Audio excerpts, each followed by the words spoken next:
Number 1. The D.C. snipers John Allen Muhammad and Lee Boyd Malvo. A reign of terror that paralyzed the nation's capital in October 2002. The chilling saga of the D.C. snipers began in the early autumn of 2002, a time when the region should have been enjoying the changing leaves and the routines of daily life, but instead found itself plunged into a state of paralyzing fear that would last for 3 long weeks. It was the year 2002, and the Washington, D.C. metropolitan area, along with parts of Maryland and Virginia, became the hunting ground for 2 individuals who turned mundane locations like gas stations, parking lots, and bus stops into scenes of execution. The perpetrators were John Allen Muhammad, a 41-year-old Gulf War veteran with a disturbingly volatile past, and Lee Boyd Malvo, a 17-year-old Jamaican immigrant who had been essentially indoctrinated by Muhammad. Their modus operandi was as terrifying as it was effective. They utilized a modified 1990 Chevrolet Caprice, a seemingly ordinary vehicle that had been adapted to allow a sniper to fire from within the trunk, creating a hidden and mobile nest from which they could strike without being seen. The shooting spree officially commenced on October 2, 2002, when a single bullet pierced through a window at a Michael's craft store in Aspen Hill, Maryland, narrowly missing a customer. But it was just minutes later that the first murder occurred when James Martin, a 55-year-old program analyst, was shot dead in the parking lot of Shoppers Food Warehouse in Wheaton, Maryland. This was the spark that ignited a firestorm of panic, as over the next 22 hours, for more people would be gunned down in broad daylight, including a 54-year-old part-time taxi driver named Premkumar Whalekar, who was killed while refueling his car at a station in Kensington. Sarah Ramos, a 34-year-old woman sitting on a bench reading a book at the Leisure World Shopping Center. Lori and Louis Rivera, a 34-year-old mother vacuuming her van at a gas station in Kensington, and Pascal Charlot, a 72-year-old man walking along Georgia Avenue in the District of Columbia. The randomness of the victims, who varied widely in age, ethnicity, and gender, suggested to the public and the authorities alike that no one was safe, that death could come from the sky without warning or reason. The police response was massive but initially fragmented, as different jurisdictions handled the early shootings before the realization set in that a single pair of shooters was responsible for the carnage. The media dubbed the assailants the Beltway snipers, and as the days passed, the fear escalated, with schools canceling outdoor recess, people sprinting from their cars into stores, and gas stations installing tarps to shield customers from view. The snipers seemed to taunt the authorities, leaving behind tarot cards, the death card at one scene, and later communicating with the police through phone calls and notes, demanding money and making bizarre references to previous crimes. On October 3rd, the violence continued with the shooting of a woman at a craft store in Fredericksburg, Virginia, and on October 7th, Iran Brown, a 13-year-old boy, was critically injured as he arrived at his middle school in Bowie, Maryland, an event that shocked the nation because it targeted a child in what was presumed to be a safe haven. The shooting of Iran Brown demonstrated the ruthlessness of the pair, and the following day, Dean Harold Myers, a 53-year-old engineer, was murdered while pumping gas at a station in Manassas, Virginia.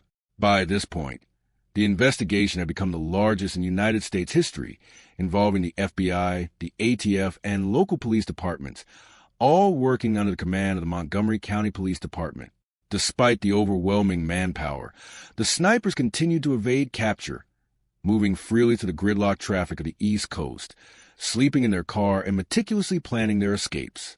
On October 9th, they struck again in Fredericksburg, Virginia, killing Kenneth Bridges, a 53-year-old businessman, and on October 11th, they shot and killed Linda Franklin, a 47-year-old FBI intelligence analyst, in the parking lot of a Home Depot in Falls Church, Virginia.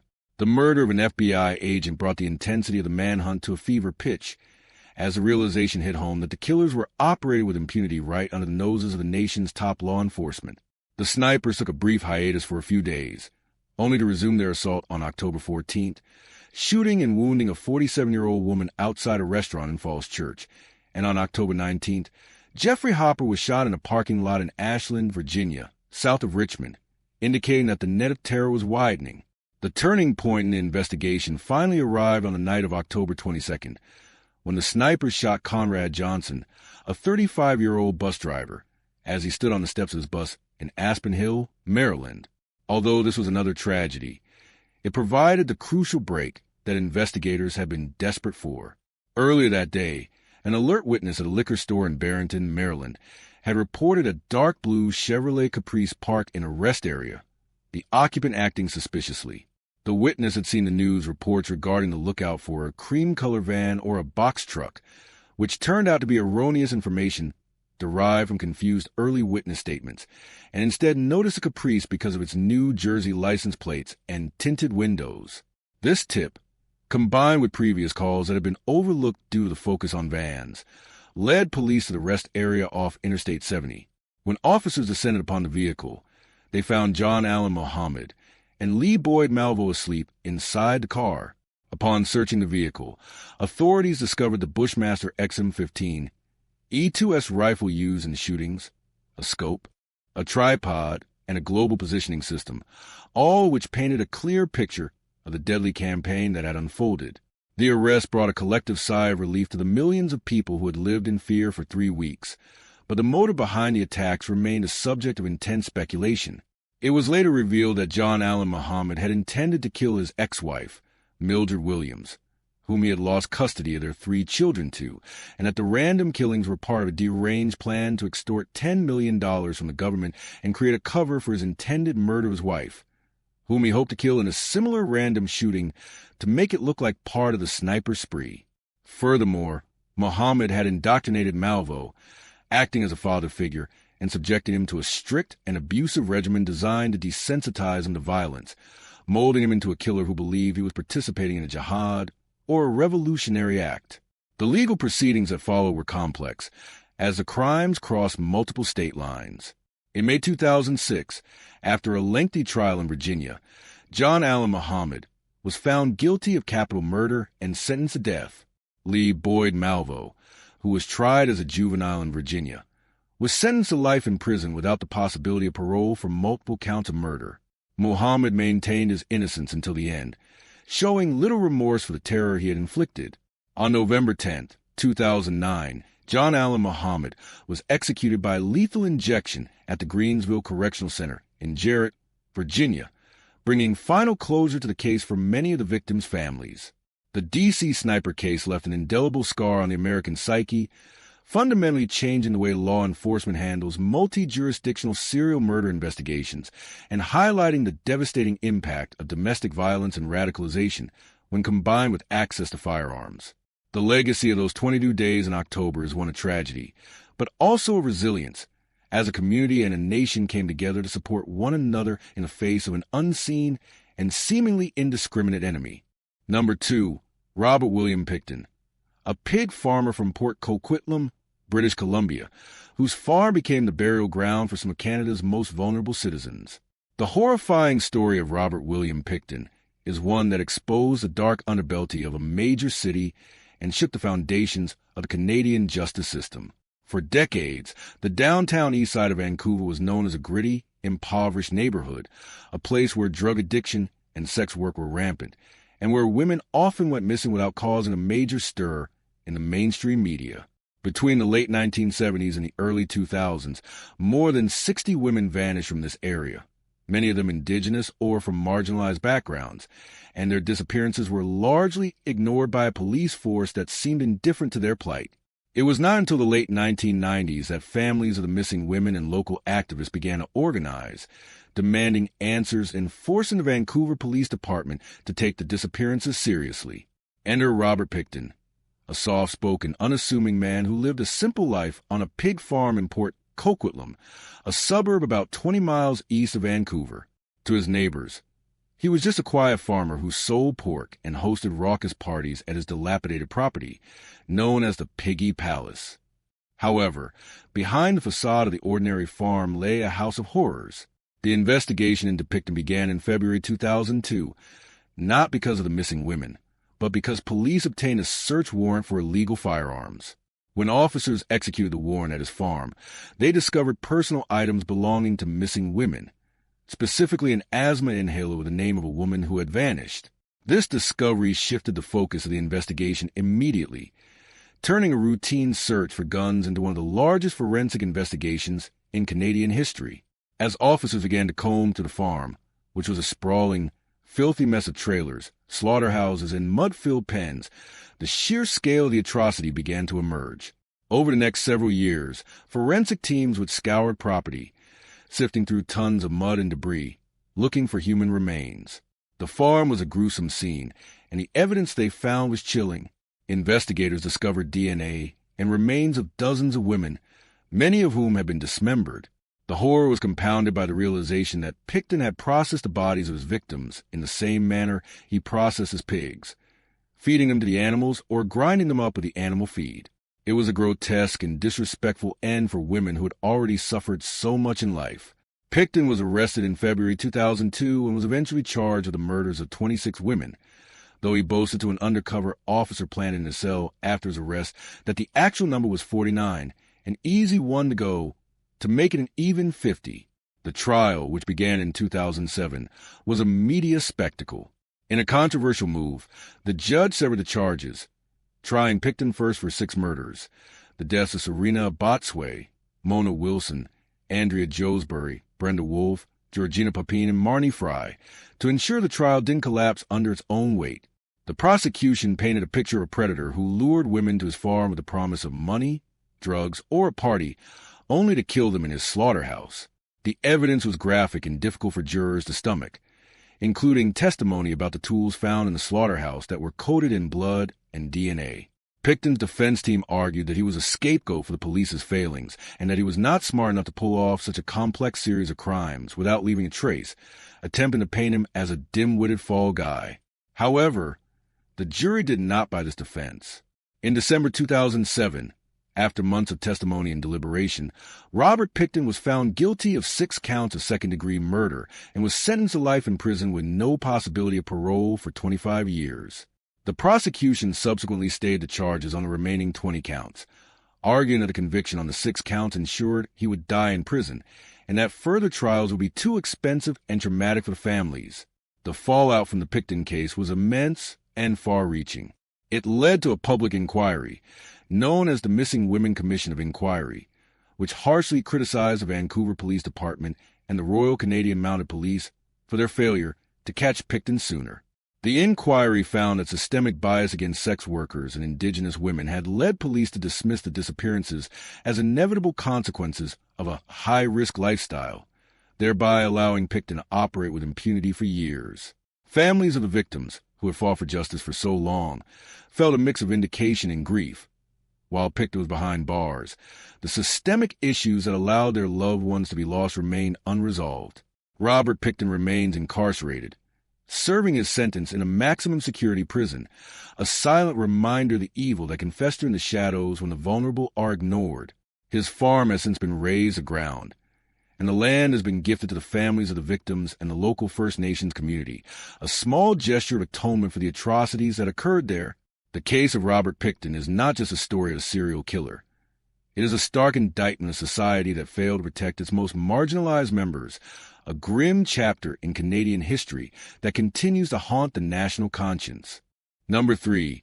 James Kopp, the anti-abortion extremist who assassinated Dr. Barnett Slepian in a calculated act of domestic terrorism that spanned international borders.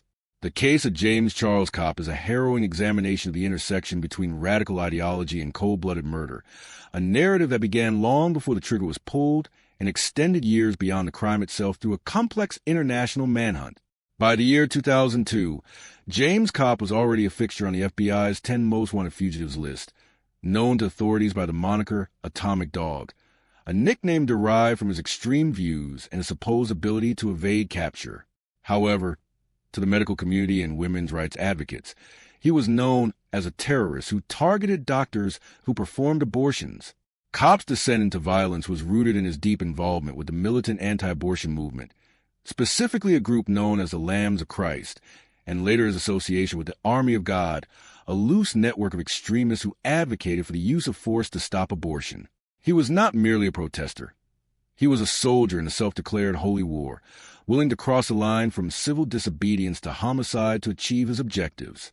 The crime that defined his infamy occurred on October 23, 1998, in the quiet suburb of Amherst, New York, but the legal proceedings and the eventual resolution of this case dominated the headlines in 2002, making a pivotal moment in the annals of criminal justice that year. Dr. Barnett Slepin was a respected obstetrician and gynecologist who provided abortion services at a clinic in Buffalo, New York. He lived with his wife and 4 sons in a comfortable home, a sanctuary that was shattered on that Friday evening in October. As Dr. Slepin stood in the kitchen of his home, preparing a pot of soup for his family, a single shot rang out from a wooded area behind the house.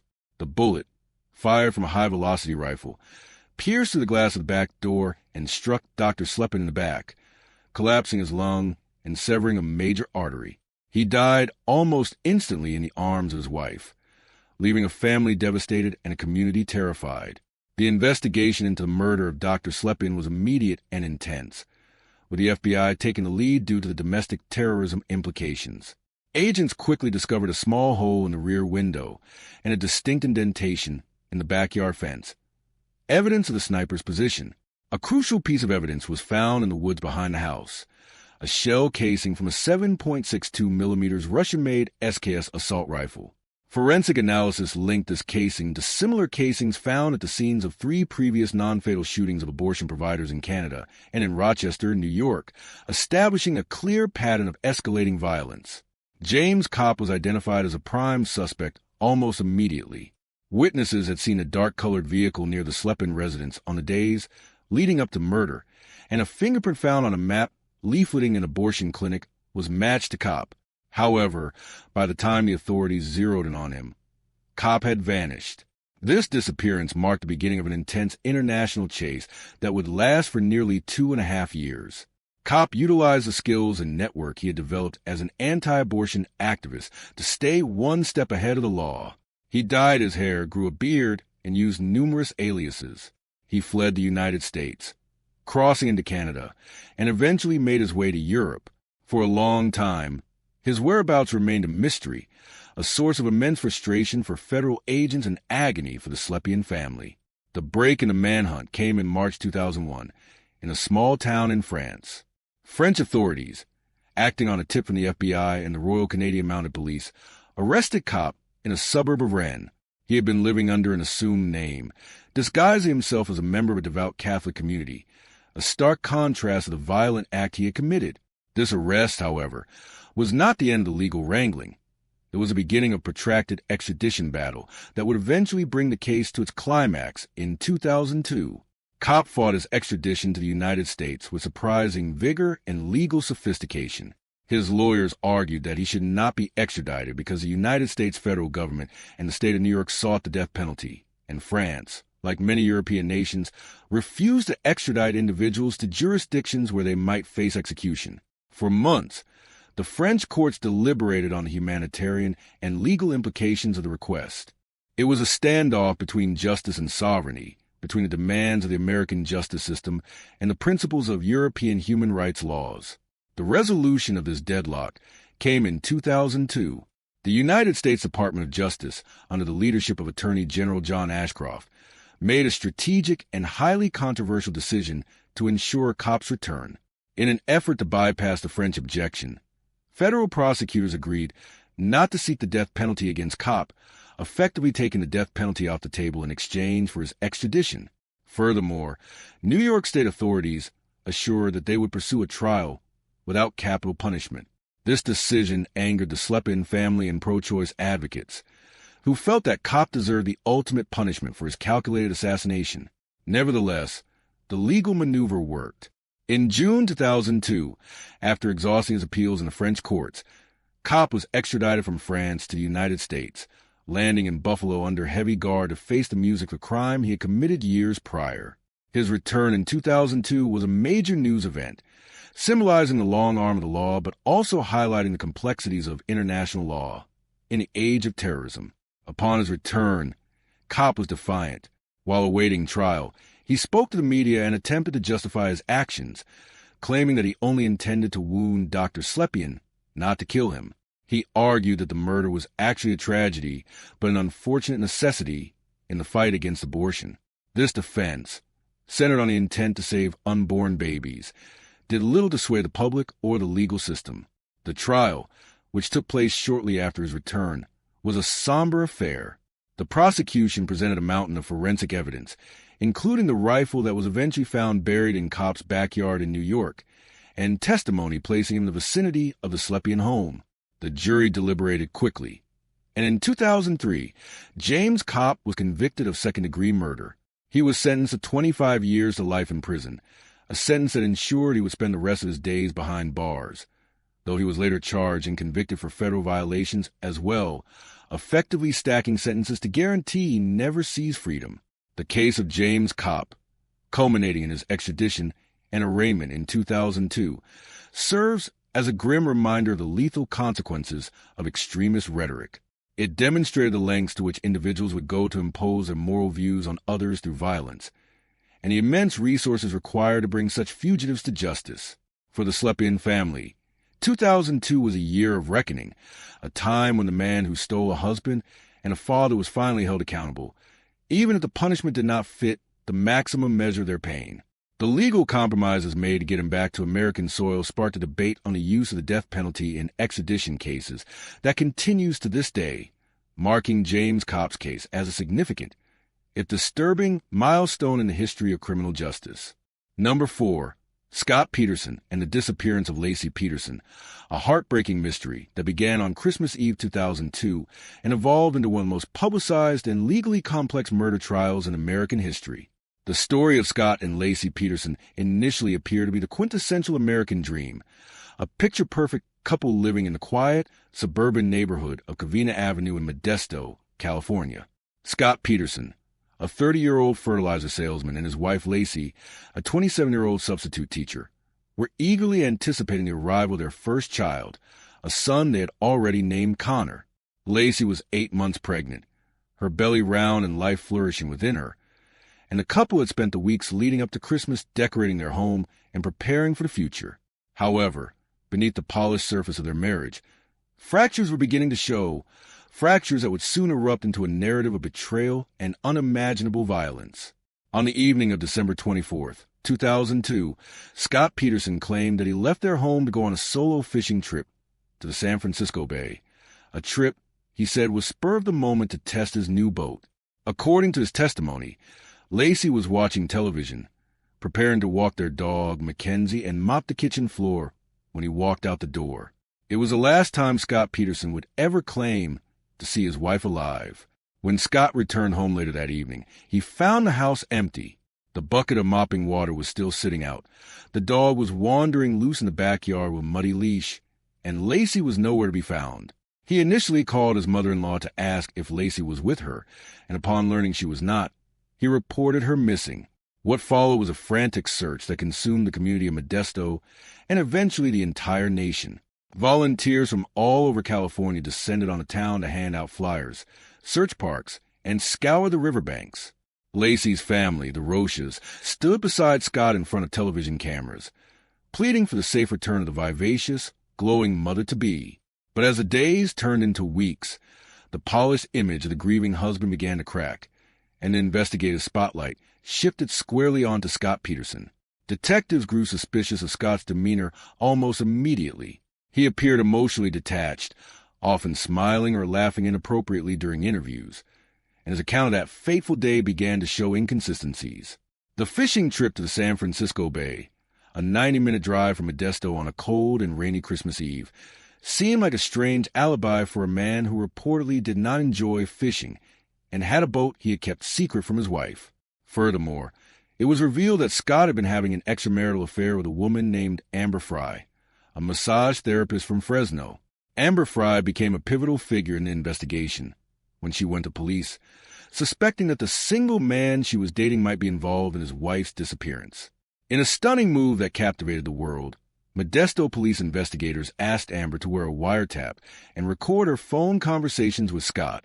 These recordings became the smoking gun of the prosecution's case, revealing a man more concerned with maintaining his affair than finding his missing wife. In one infamous call days after Laci vanished, Scott was recorded at a candlelight vigil for Laci, whispering to Amber on the phone, laughing and joking, while the crowd around him mourned. He told Amber he was in Paris, a blatant lie, and repeatedly evaded her questions about his wife, eventually claiming he had lost his wife and would be spending the holidays alone. The investigation deepened as police traced Scott's movements on the day of Lacey's disappearance using cell phone tower records and GPS data from his vehicle. They discovered that he had indeed driven to the Berkeley Marina on the day Lacey went missing, and his boat had been launched into the churning waters of the bay. On January 5, 2003, just weeks after the search began, Scott sold his Land Rover and made inquiries about selling the house he and Lacey shared, actions that seemed premature for a man hoping for his wife's return. As the search for Lacey continued without a body, the financial and marital motives for murder began to mount. Scott was facing mounting debt, and it came to light that he had taken out a substantial life insurance policy on Lacey just months before her death. But the most damning evidence was yet to come. The break in the case came on April 13, 2003, when a couple walking their dog near the shore of the San Francisco Bay, not far from where Scott claimed to have been fishing, discovered the body of a full-term male fetus. It was Connor Peterson. The very next day, the body of a woman, severely decomposed and missing her head and limbs, washed up ashore a mile away. It was Lacey Peterson. The discovery of the bodies transformed the case from a missing persons investigation to a homicide investigation, confirming the community's worst fears. The condition of the remains was gruesome, a result of months in the cold, salty water, and scavenging by marine life, but forensic experts were able to identify them through DNA testing. The location of the bodies was crucial for prosecution. It corroborated Scott's alibi by placing the bodies exactly where he claimed to have been fishing, turning his own defense against him. If he had not killed her, the defense argued, how could a murderer have known to dump the bodies in the precise location of a random fishing trip? Scott Peterson was arrested on April 18, 2004, in San Diego, mere miles from the Mexican border. At the time of his arrest, he had dyed his hair blonde and was carrying nearly $15,000 in cash, his brother's driver's license, and camping equipment. To authorities, this was a man preparing to flee. The trial of the people versus Scott Peterson moved to Redwood City, California, due to massive pretrial publicity in Modesto. It was a media circus, televised gavel to gavel, with millions of viewers tuning in to watch the drama unfold. The prosecution, led by Rick DeStaso, painted a picture of Scott as a cold, calculating sociopath who wanted to escape the responsibilities of marriage and fatherhood to pursue a playboy lifestyle with his mistress. They argued that he killed Lacey on or around December 24, 2002, likely in their home, and then transported her body to the bay in his boat, weighing it down with concrete anchors in an attempt to sink it forever. They presented evidence of homemade concrete anchors found in Scott's boat, 5 of which were accounted for, suggesting that missing anchors were used to weigh down the bodies. The defense, led by the famed attorney Mark Garagos, argued vociferously that Scott was a victim of circumstantial evidence and a rush to judgment. They suggested that the Rayall killers were a group of vandals or burglars who had been seen in the neighborhood around the time of Lacey's disappearance, citing the testimony of a neighbor who saw men in a tan van robbing a house across the street. They also brought up the theory that Lacey may have been abducted while walking the dog, a scenario that seemed plausible given the open nature of the neighborhood. Garagos attempted to explain away Scott's lies and affair as a result of a man terrified of the judgment of others, not the actions of a guilty conscience. The prosecution, however, systematically dismantled the defense's theories. They brought in forensic experts who testified that Lacey would not have been physically capable of walking the dog in her advanced pregnancy, let alone fending off attackers. They used the weather reports to show that the winds and tides on the day of Scott's fishing trip matched the path the bodies would have taken to the shore where they were found. But the most powerful witness was Amber Fry herself, who took the stand and played the tapes of her conversations with Scott, letting the jury hear his voice, his lies, and his lack of empathy in his own words. The jury deliberated for 7 days. On November 12, 2004, they found Scott Peterson guilty of first-degree murder for the death of Lacey Peterson and second-degree murder for the death of their unborn son Connor. The trial phase regarding the penalty began immediately, and the jury recommended the death penalty. In March 2005, Scott Peterson was formally sentenced to death by lethal injection. He was sent to San Quentin State Prison, sitting on death row just miles away from the bay where he dumped his wife and son. For years, his case wound through the endless appeals process of the California justice system. In 2020, the California Supreme Court overturned his death sentence, citing errors in the jury selection process, but they upheld his conviction for murder, meaning he will remain in prison for the rest of his life, albeit without the immediate threat of execution. He was subsequently resentenced to life in prison, without the possibility of parole. The aftermath of the case was profound. Laci's family, devastated by the betrayal of their son-in-law, became advocates for victims' rights, while fascination with the case spawned dozens of books, documentaries, and movies. The Scott Peterson case remains a polarizing subject in true crime discussions, with some defending the lack of physical evidence, and others pointing to the overwhelming weight of the circumstantial proof. However, for those who followed the story from the beginning, the image of Laci and Connor washing ashore on that cold April beach serves as a permanent reminder of the evil that can lurk behind a charming smile, turning a home full of hope into a crime scene that shocked the world. Number 5. The murder of Cassandra Williamson. A crime so brutal and senseless it shattered the peace of a small Missouri suburb and highlighted the devastating failure of the justice system to protect the community from a known predator. On a sweltering summer morning, July 26, 2002, in the quiet neighborhood of Valley Park, Missouri, a horrific tragedy unfolded that would forever scar the residents and leave an indelible mark on the national consciousness. Cassandra Williamson, affectionately known as Casey, was a 6-year-old girl with a bright smile and a boundless energy for life. She lived with her father, Ernie Williamson, and her younger brother in a modest home, a place where children played freely in the yards and neighbors looked out for one another. On that fateful Friday, Casey was doing what any 6-year-old does on a summer day. She was playing outside with a friend, enjoying the freedom of the morning. The day took a sinister turn when a neighbor, a man named Johnny Johnson, approached the children. Johnson was not a stranger to the Williamson family. He lived nearby and was someone Ernie Williamson had, in a moment of Christian charity and misplaced trust, taken in under his roof years prior when Johnson had nowhere else to go. Johnson, who was 34 at the time of the crime, had a history that screamed of danger. He was a registered sex offender with a rap sheet that spanned decades, filled with convictions for sexual abuse and crimes against children.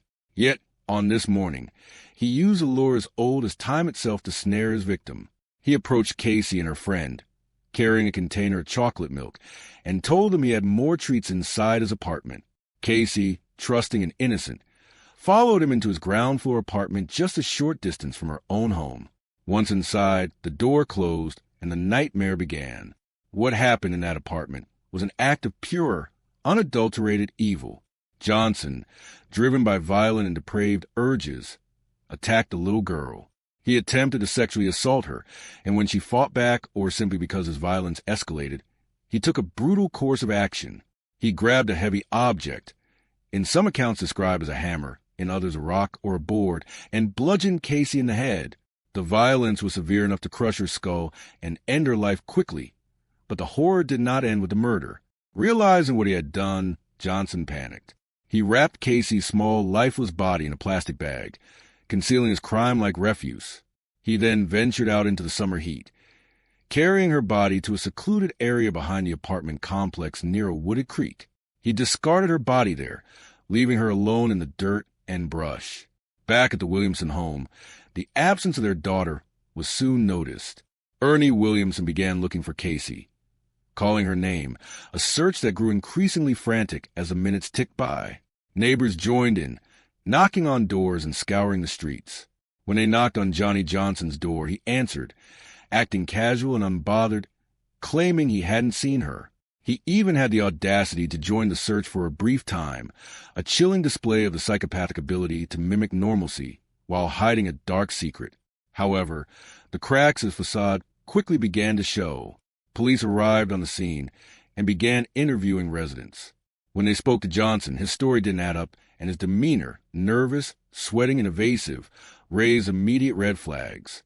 As officers pressed him, inconsistencies in his timeline emerged. The investigation took a grim turn when a witness reported seeing Johnson carrying something heavy toward the creek. Following this lead, officers and volunteers descended on the wooded area behind the apartments. It wasn't long before they made the gruesome discovery. There, lying in the underbrush near the edge of the creek, was a small body of Cassandra Williamson. The sight of the murdered child, wrapped in plastic, brought the search to a devastating and heartbreaking halt. The joy of a summer day was instantly replaced by a collective grief that hung over Valley Park like a shroud. Upon finding the body, the police focus narrowed entirely onto Johnny Johnson. He was taken into custody and transported to the St. Louis County Police Department for interrogation. Under the pressure of questioning and faced with the mounting evidence, Johnson confessed. He admitted to luring Casey into his apartment with the promise of chocolate and then detailed the violent assault and murder. He claimed that he hadn't meant to kill her, but his confession was filled with detached and horrifying details that contradicted any claim of accidental death. He spoke of hearing voices and of a compulsion he couldn't control, defenses that would do little to sway the coming storm of public outrage. The confession, however, raised even more disturbing questions than it answered. It turned out that Johnny Johnson was not just a neighbor with a dark secret. He was a known sex offender who had slipped through the cracks of the system. At the time of the murder, Johnson was wanted for a parole violation in another state. He had absconded from his registration requirements, essentially disappearing from the radar of law enforcement. Furthermore, it was revealed that Ernie Williamson had been unaware of Johnson's full criminal history when it allowed him to stay in his home years prior, a detail that tortured Casey's father as he grappled with the guilt of inadvertently exposing his daughter to a monster. The case became a flashpoint for anger regarding the tracking and monitoring of sexual predators. How could a man with Johnson's history be living in an apartment complex filled with families, undetected by authorities? The community's anger was palpable, and the demand for justice was fierce. In 2004, the trial of Johnny Johnson commenced. The prosecution did not hold back, presenting the jury with the brutal facts of the case. They showed photos of the crime scene, the bloody apartment, and the place where Casey's body was dumped. They played his confession and called witnesses who testified to his predatory behavior and his attempts to conceal his whereabouts. The defense argued that Johnson was mentally ill, suffering from schizophrenia and unable to understand the nature of his actions. They brought in mental health experts who testified that Johnson believed he was acting on divine orders or that he was consumed by voices that drove him to violence. It was a desperate attempt to save him from the death penalty, arguing for life in a mental institution instead of execution. The jury, however, was not persuaded by the insanity defense. After deliberating the evidence and looking at the sheer brutality of the crime against a 6-year-old child, they found Johnny Johnson guilty of first-degree murder. The trial moved into the penalty phase, where the prosecution argued forcefully that Johnson was a calculated predator who had exhausted his chances at rehabilitation and posed a permanent danger to society. In October 2004, the jury recommended that Johnny Johnson be put to death. The judge agreed, sentencing him to death by lethal injection. The years following conviction were filled with appeals, as is standard in capital cases. But the resolve of the Williamson family and the community remained firm. For Ernie Williamson, the fight became about ensuring that no other parent had to endure the pain he suffered. He became an advocate for stricter laws regarding sex offender registration and monitoring, lending his voice to legislative efforts aimed at closing the loopholes that allowed Johnson to disappear into the suburbs of St. Louis. The case of Cassandra Williamson stands as a grim reminder of the vulnerability of children and the existence of evil in the most ordinary of places. It exposed the fragility of the systems designed to monitor offenders and the catastrophic consequences when those systems fail. The image of a little girl being lured away with a chocolate milkshake only to be discarded like trash haunted the public consciousness, forcing a reckoning with how society handles its most dangerous members.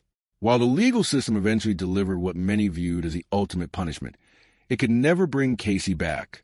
The murder of Cassandra Williamson remains one of the most heartbreaking and disturbing cases of 2002, a story of lost innocence and the enduring impact of a single, senseless act of violence on a tight-knit community.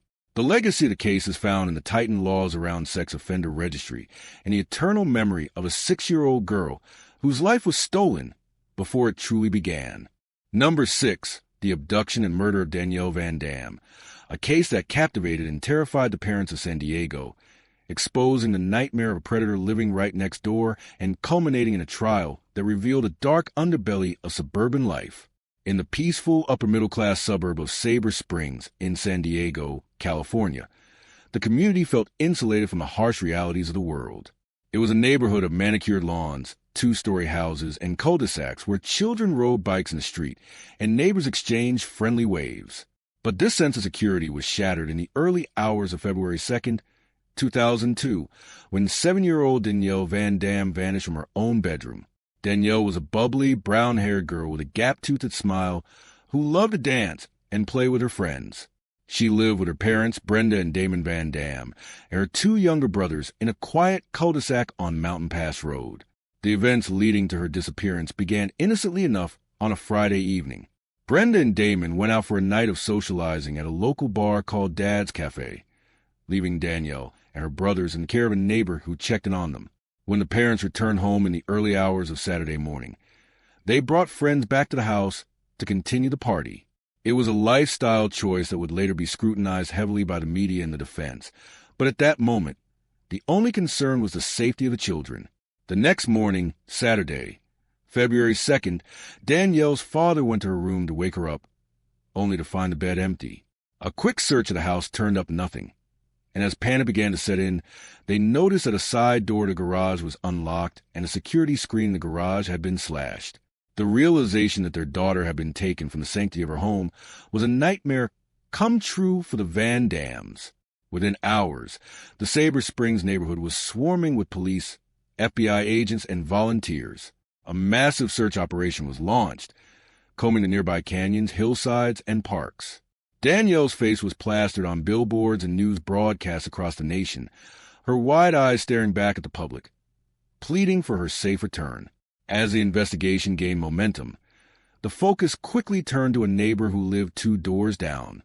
David Westerfield, a 50-year-old self-employed design engineer, was a familiar face in the neighborhood.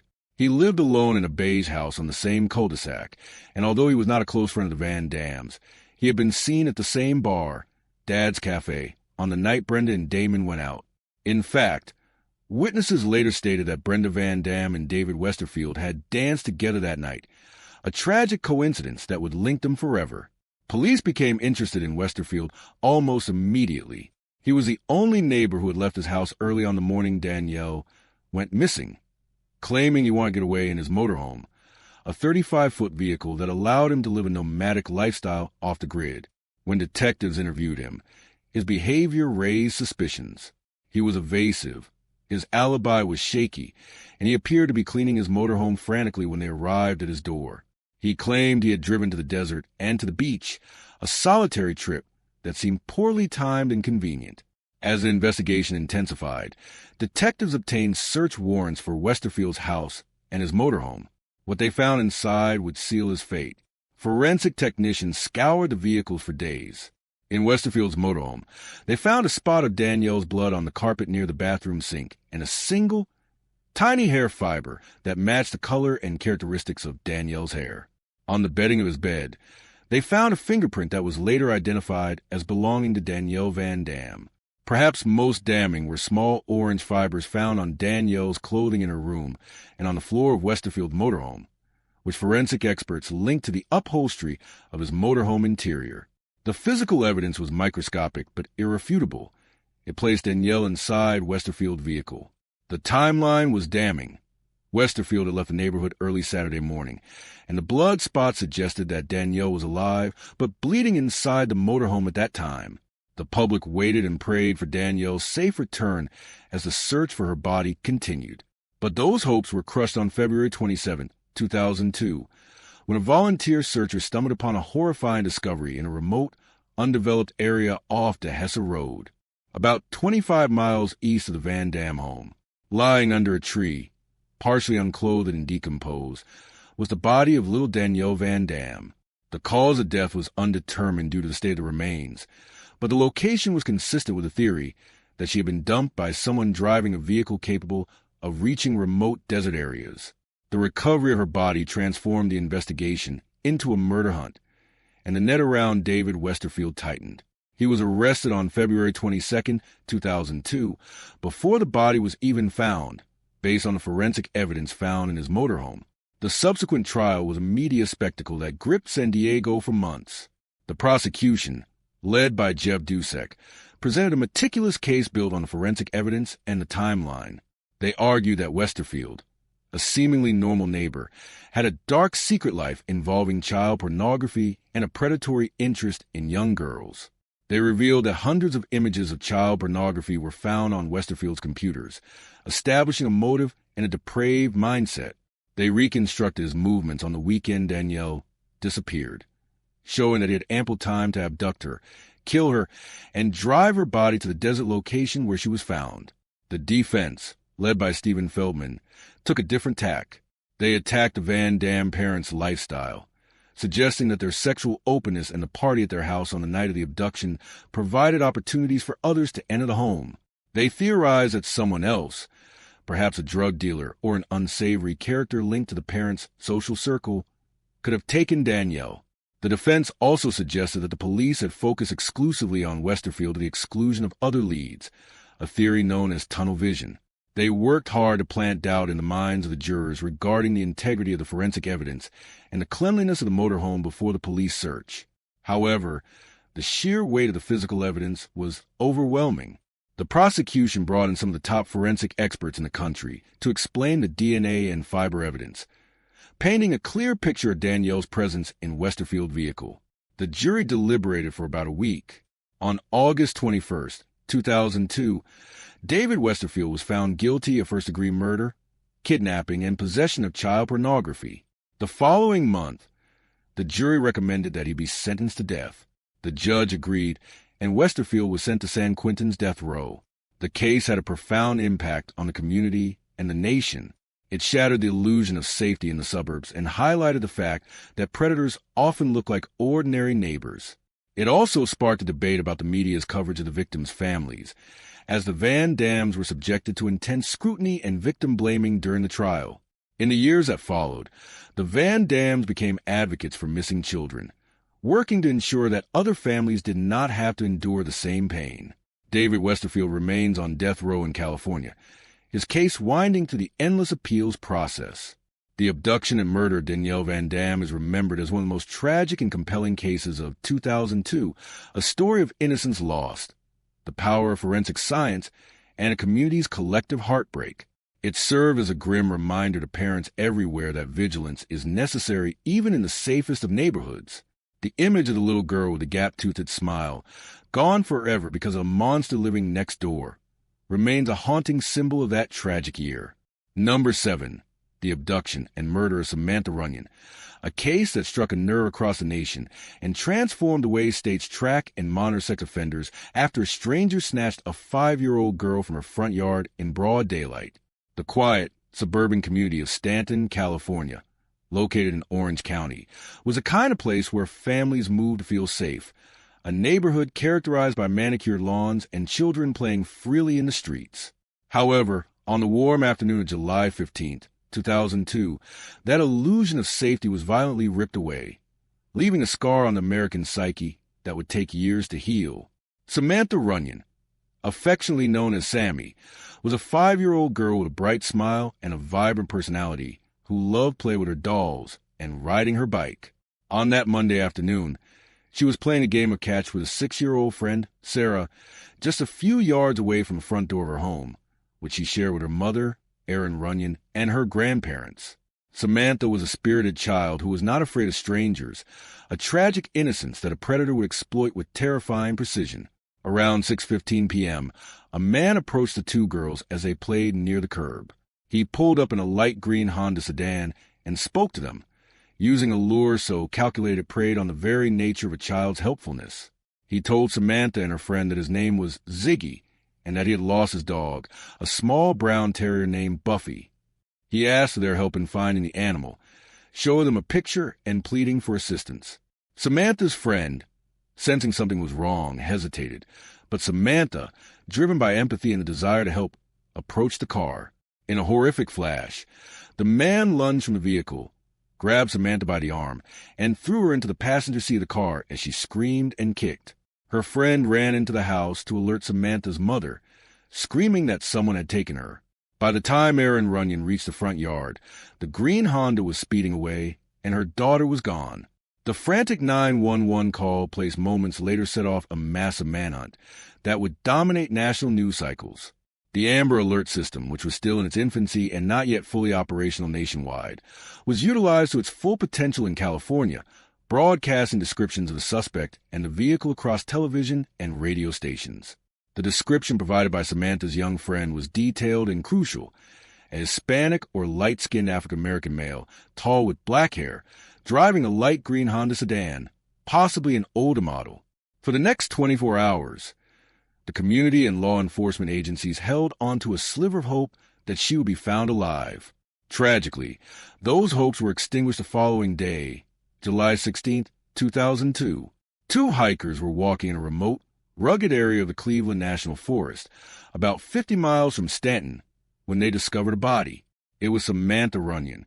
She had been left on the side of a road, naked and discarded like trash. The autopsy revealed the gruesome details of her final hours. She had been sexually assaulted and strangled to death manually. The discovery of her body turned the investigation into a desperate hunt for a cold-blooded killer who had struck with terrifying speed and brutality. The Orange County Sheriff's Department, assisted by the FBI and local police forces, poured resources into the investigation. They followed thousands of leads, including the sighting of a green Honda, but the break in the case came from a different direction: a prior crime. The investigation quickly zeroed in on a suspect named Alejandro Avila, a 27-year-old factory worker who lived in Lake Elsinore, a town about 20 miles north of Stanton.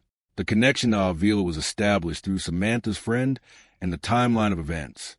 The green Honda description matched a vehicle that Avila had access to, and crucially, witness statements from a previous incident in December 2001 resurfaced. In that incident, two girls, aged 7 and 8, had reported being approached by a man in a green Honda at an apartment complex in Stanton, where Avila's ex-girlfriend lived. The man had tried to entice them with money to help him find his lost dog, using the exact same Buffy ruse that was used on Samantha. At that time, no crime had been committed other than an attempted luring, but the report had been filed. When investigators looked into Avila's background, they found a disturbing history. He had been arrested in 2000 for molesting his girlfriend's young daughters, but in a decision that would later be heavily scrutinized, he had been acquitted by a jury in May 2001, just 2 months before the Buffy incident with the two girls. That acquittal meant that Avila was not a registered sex offender, and thus, he was not on the radar of local authorities when Samantha Runnion was snatched. Following the discovery of Samantha's body, police surveillance focused on Avila. They watched his movements and eventually obtained DNA samples from him. Simultaneously, forensic evidence collected from Samantha's body and the scene in the woods was being processed in the lab. The evidence included DNA found under Samantha's fingernails, indicating a struggle and foreign DNA on her body. The timeline matched perfectly. Avila had been seen at his workplace at 4 p.m. on the day of the abduction, but he clocked out early and had an unexplained gap in his time until he returned to his apartment complex that evening. Furthermore, witnesses placed a green Honda similar to Avila's driving away from the scene of the crime with speed. On July 19, 2002, just 4 days after the abduction, police arrested Alejandro Avila at his place of work. He maintained his innocence, claiming he was at home or elsewhere, but the physical evidence told a different story. The trial of Alejandro Avila began in May 2005, nearly 3 years after crime. The prosecution presented a mountain of evidence linking Avila to the crime. Forensic experts testified that the DNA found under Samantha's fingernails and on her body matched Avila's profile, with odds of it belonging to anyone else being statistically insignificant. They also linked fibers from Avila's car and home to Samantha's clothing. The prosecution painted a picture of a sexual predator who had tasted blood with the acquittal in 2001 and escalated his violence, graduating from attempted luring to abduction and murder. They highlighted the Buffy ruse as his signature, a method he had perfected and reused. The defense argued that the DNA evidence was contaminated or mishandled and that the police had rushed to judgment, focusing solely on Avila to appease the public outcry. They suggested that the killer could have been someone else, perhaps a transient or another offender, despite the specific lost dog story. However, the jury found the physical evidence overwhelming. On May 16, 2005, after less than 2 days of deliberation, Alejandro Avila was found guilty of murder, kidnapping, and 2 counts of sexual assault. The trial moved immediately to the penalty phase, where the prosecution argued for the death penalty, citing the heinous nature of the crime and the predatory intent shown by Avila. On July 22, 2005, exactly 3 years and 1 week after Samantha's body was found, the jury recommended the death penalty. The judge formally sentenced Avila to death, and he was sent to San Quentin State Prison to join California's death row. The impact of the Samantha Runnion case extended far beyond the courtroom. The tragedy served as a catalyst for significant changes in the legal system regarding sex offenders. California and other states moved quickly to close loopholes that allowed individuals like Avila, who had strong evidence against them but were acquitted or not convicted, to fall through the cracks. The case led to the implementation of stricter penalties for child molestation and better funding for forensic labs and Amber Alert programs. Samantha's mother, Erin Runnion, became a tireless advocate for children's safety, founding the Joyful Child Foundation, an organization dedicated to preventing child abduction and abuse through education and community programs. The foundation provides self-defense training and safety programs for children across the country, turning her grief into a powerful force for good. The murder of Samantha Runnion remains one of the most heartbreaking cases of 2002 because it shattered the feeling of safety in one's own neighborhood. It taught parents that they must teach their children about stranger danger without stealing their innocence, and it taught law enforcement the importance of rapid response and community vigilance. The image of a 5-year-old girl playing catch, moments before being snatched by a monster, is a haunting memory that stays with the public. Yet, out of that horror came a legacy of protection and prevention, ensuring that Samantha Runnion's short life made a lasting difference in the lives of countless other children.